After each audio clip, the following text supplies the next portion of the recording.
There's been a lot of controversy over the years concerning the difference between isosceles and weaver stances.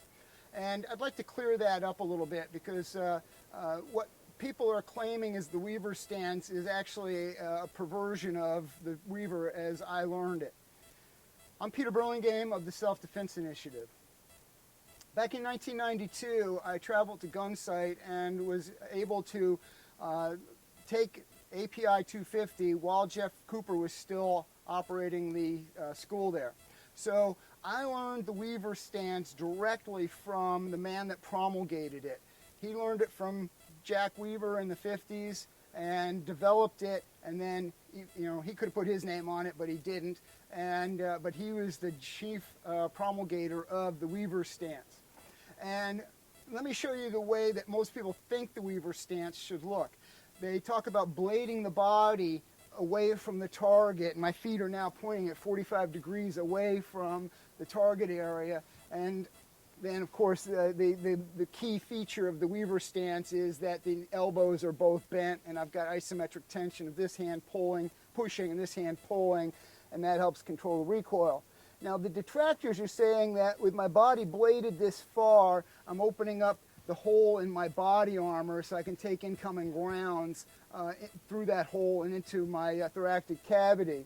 The proponents are saying, well, this blades my body so my weapon is away from the bad guy, it's out of his reach. But that's not the way Weaver was taught to me.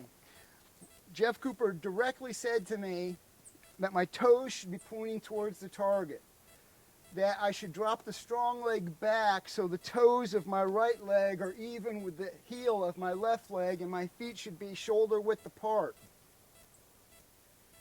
And that my ears should be slightly in front of my shoulders slightly in front of my hips, that my weight should be biased slightly forward. Now, push, pull, and that's what a true weaver stance looks like, as taught to me by Colonel Jeff Cooper. And what's the difference between this and the isosceles stance? Not much. Do I have to change my feet position, my knees, or my hips, my waist, my shoulders? No, the only thing that's changing is this elbow position. Isosceles, weaver. Chapman is this arm straight and the left arm bent. Isosceles, and then there's the modern isosceles with both elbows bent out.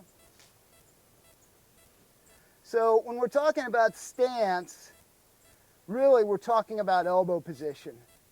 The difference between isosceles, Chapman, Weaver is really the only difference in the elbows.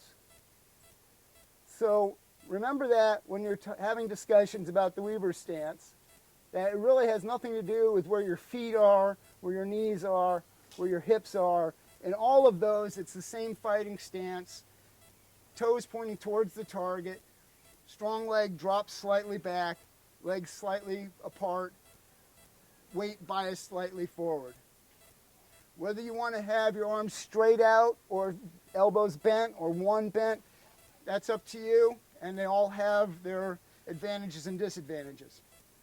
I just wanted to take a moment to get that squared away so that you understand exactly what Weaver should look like.